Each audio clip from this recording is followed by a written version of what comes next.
በስመ አብ ወወልድ ወመንፈስ ቅዱስ አሐዱ አምላክ አሜን። ሰላም አምላክ ይብዛሕልኩም ናይ ዛይደ ድሕር ተከታተልቲ ከመይ ሓደርኩም? እግዚአብሔር ይመስገን ድሓን እንቋዕ ፅሕኩም ኣብፅሐና ንዓመታዊ በዓል ኣብርሃ ወፅብሃ ተባረከ ተቀደስ በዓል ይግበረና። በረከቶም ምስ ኩልና ህዝቢ ክርስቲያን ይኮን ሽከም ፍቃድ ኣምላክ ናቶም ታሪክ ሒዘ መፅእ ኣለኹ። በዓል ናቶም ስለዝኮነ ዓመታዊ በዓል ስለዝኮነ ሰናይ ምክትታል። ቅዱሳን ነገስታት ኣብርሃ ወፅብሃ ካብ ኣቦኦም ታዛርን እኖኦም ድማ ሶፍያ ኣህያው ዝበሃሉ ታሕሳስ 29/312 ዓ.ም ዝተወለዱ እዮም። ነገር ከመይ እዩ ነይሩ እንተበልና ታዛር እና ሶፍያ ብቅድስናን ብንጽህናን ዘገልግሉ ዝነበሩ ነገር ግን ውሉድ ዘይነበሮም መካናት ነበሩ እሞ ናብ ኣምላክ ድማ ኦ ጎይታ ንዓኻ ደስ ዝብለካ ብትእዛዝካ እውን ዝነብር ውሉድ ሃበና እናበሉ ይልምኑ ነበሩ። ካብ ዕለታት ሓደ መዓልቲ ስለ ናይ እግዚአብሔር ቸርነት እናተናገሩ እንተለው ንግስቲ ሶፍያ ንጸሎት ሃና እና ሳሙኤል ብምልዓል ንሳውን ከም ሃና ሱባኤ ኣትያ ንፈጣሪኣ ንክትልምን ተዛርያ ተናገረቶ። ንጉስ ተዛርያ ድማ ኦ ብእሲትስ እኔ ሃሌክ ጽቡቕ ሓሲብከ ለኹም ባል በመክሪ ተሰማሚዖም ንፈጣሪ ብጸሎት ብሱባኤ ክትሓቶ ፈቀደላ። ካብኡ ንግስቲ ሶፍያ ድማ የካቲት 18 ጀሚራ ሱባኤ ኣትያ ንፈጣሪያ ምልማን ጀመረት። ንግስቲ ሶፍያ ኦ ኣምላክ ልመናይ ጸሎተይን ስምዐኒ ንንብዓተይ ተመልከት ሸለል ኣይትበለኒ እናበለት ብስቁል ሕልና ትምሕፀን ነበረት። የዋህ ዝነበረት ንግስቲ ሶፍያ ሱባኤ ንምውዳእ እንትቀርብ ሓደ ራእይ ተገለጸትላ። ራእይ ድማ ከምዚ ይብል። ኣብ እምባ ዝበቆለት ዝተተከለት ዓባይ ነዋሕን ተክሊ ነበረት። ፍረኣ ድማ ካብ ጫፍ ክሳብ ጫፍ ዝመልአ ነበረ።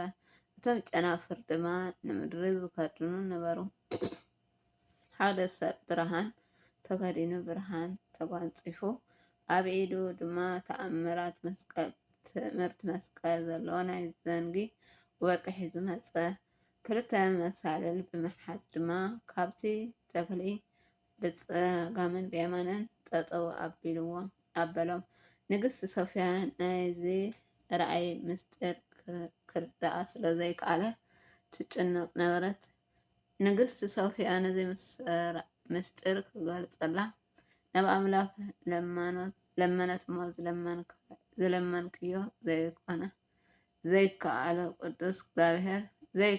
ቅዱስ እግዚአብሔር ድማ ንቅዱስ ሚካኤል ለኣከላ። ሽዑ መልኣክ ቅዱስ ሚካኤል ብርሃን ተጎናፂፉ ነበረ እሞ ካብ ግርማኡ ዝተለዓለ ድማ እቲ ዝነበረቶ ከባቢ ኩሉ ብርሃን ኮነ። ብምቅፃል ሓለቃ መላእክቲ ዝኾነ ቅዱስ ሚካኤል ብየማን ጠጠው ኢሉ ዝረኣየቶ ራእይ ተርጎመላ። ከምዚ ድማ በላ ዝረኣክዮ ተክሊ ወንጌል እዩ። እቲ ተክሊ ዝተተከለትላ እምባ ድማ ኢትዮጵያ እያ። ናይታ ተክሊ ፍረ ድማ ሃይማኖት እያ። ንምድሪ ዝሽፍን ጨናፍር መምህራን እዮም። ብርሃን ለቢሱ ነቶም መሳልል ካብቲ ተክሊ ብየማንን ብፀጋምን ጠጠው ክብል ዝረኣክዮ ሰብ ከሰተ ብርሃን እናተባህለ ዝፅዋዕ ፍረምንጦስ እዩ። ኣብ ኢዱ ዝሓዘ ዘንጊ ወርቂ ድማ ጥምቀት እዩ። እቶም ክልተ መሳልል ድማ ደቅኺ እዮም። በቲ መሳልል ዝድይብ ዝወርድን ዝኣቱን ዝወፅን ምእመናን እዮም። ዝበልዕዎ ፍረ ድማ ናይ ክርስቶስ ስጋን ናይ ደሙን እዩ። ድሕሪ እዚ ድማ ካብኡ ዝተሰወረ በተመሳሳሊ ብመልክዕ ሊቀ መላእክት ቅዱስ ሚካኤል ነቲ ንጉስ ብራእዩ ተገለጸ። ኦ ንጉስ እግዚአብሔር ነዞም ዕንቁታት ዝኾኑ ዝሃብካ እኒሆካ ተቀብል ኢላ ተሰውእ ዝህበካ እኒሆካ ተቀበል ኢሉ ተሰወረ። እግዚአብሔር ዝፈተዮን ዝፈቀዶን ይኩን እንታይ ኢሉ ኣይቀሪን እሞ ነቶም ልቢ ንጹሃን ነገስታት ሶፍያን ታዛርያን ብበረከት ጎብንዮም ሶፊያ ድማ ፀነሰት። ናይ ፀንሰት ወርሒ ምስ ተወድአ ድማ ታሕሳስ 29/312 ዓመተ ምህረት ማንታ ቆልዓ ወለደት። እቶም ህፃውንቲ ካብ ዝተወለዱ ጀሚሮም ልክዕ ከም ዓበይቲ ብፍቅሪ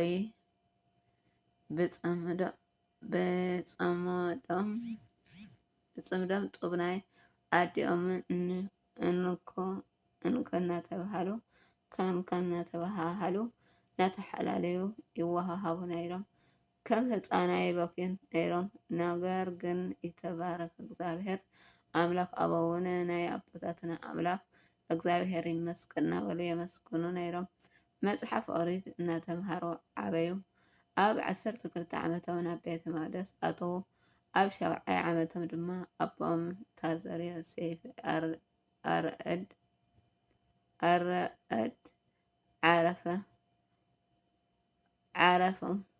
ዓረፈ። ዋላ እኳ ኣዲኦም ሶፍያ ንዝተወሰነ መንግስትነት ከም ዝመርሐት እንተተፈለጠ እቲ መንግስትነት ዝመርሕ ንዘላቅነት ከመሓላለፍ ግድን ኮነ። ማንታ ምስቲ ምዃኖም ንሓዲኦም ንምሃብ ኣሸጋሪ መሲሉ ነበረ።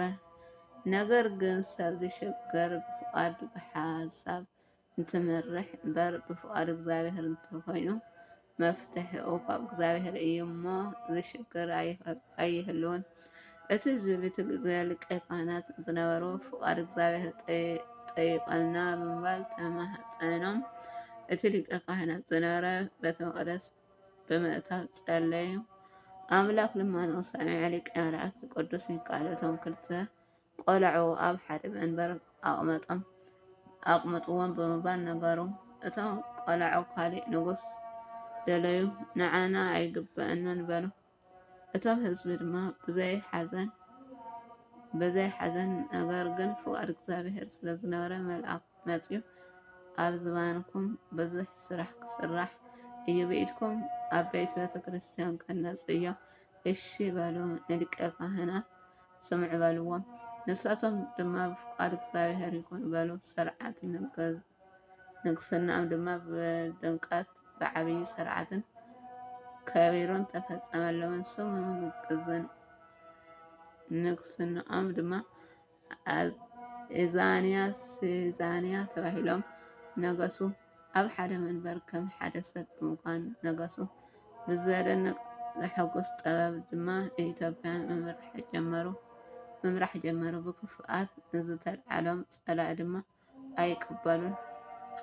ኣብ ዘበኖም ፍትሒ ኣይጎደለን፣ ድኻ ኣይተበደለን። ኢትዮጵያ ኣብ ዘበኖም ዝተፈጠረት ኮነት ናይ ኢዛንያን ዓዲ እናተባህለት ብየሃጉር ተፀውዒ ነበረ።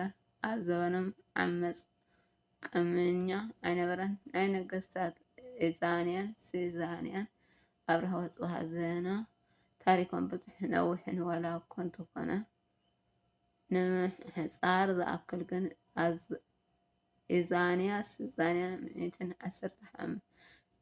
154 ቤተ ክርስቲያን ዝሃነፁ 44 ኣደነቅቲ ነበርዎ። እቲ ዝዓበየ ኣብርሃ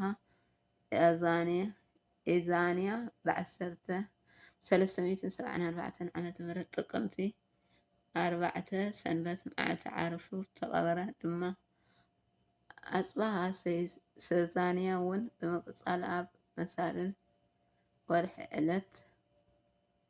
ዕለት ጥምቀቱ ብ379 ዓመተ ምህረት ዓረፉ። ክልቲኦም ነገስታት ልደቶም ኮነ ዕረፍቶም ኣብ ሓደ መዓልቲ ኮነ ዓመተ ምሕረት ዝተፈላለየ ነበረ። ኣብ ዝዓረፈሉ ግዜ ኣብ መቐበሮም ቀስተ ደመና ተተኺሉ ተረኣየ። እዞም ክልተ ቅዱሳን ናይ ሃገረሰብ ውዕለት እንትኾኑ ናይ ሓድሽ ስርዓት ክስፍሑ ዝገበሩ እዮም። ኣምላክ ነዞም ክልተ ቅዱሳን ቃል ኪዳን ዝኣተወሎም እንትኾነ ዝከበርኩም ዝዘክሩ ስምኩም ዝፅውዑ ክምሕረርኩም እየ ብስምኩም ዝሑል ማይ ዘስተየ ኣነ ማነ ህይወት ከስትዮም እየ ብስምኩም ዝጥምዩ ዝዓንገሉ ኣነ ናይ ህይወት ምግቢ ክቦም እየ ብስምኩም ቤተ ክርስቲያን ዝሃንፁ መንግስቲ ሰማያት ከውርሶም እየ ምባል ቃል ኪዳን ኣተወሎም። ናይ ብርሃን ዋፅባህ በረከት ርድኣቶምን መስኩል ኣይፈለየና። ኣሜን ይኩነኒ ይቅረን ቃል ህይወት ሰኣና ስነጥበብ ዝቆረን በኣት ቃል መላእክት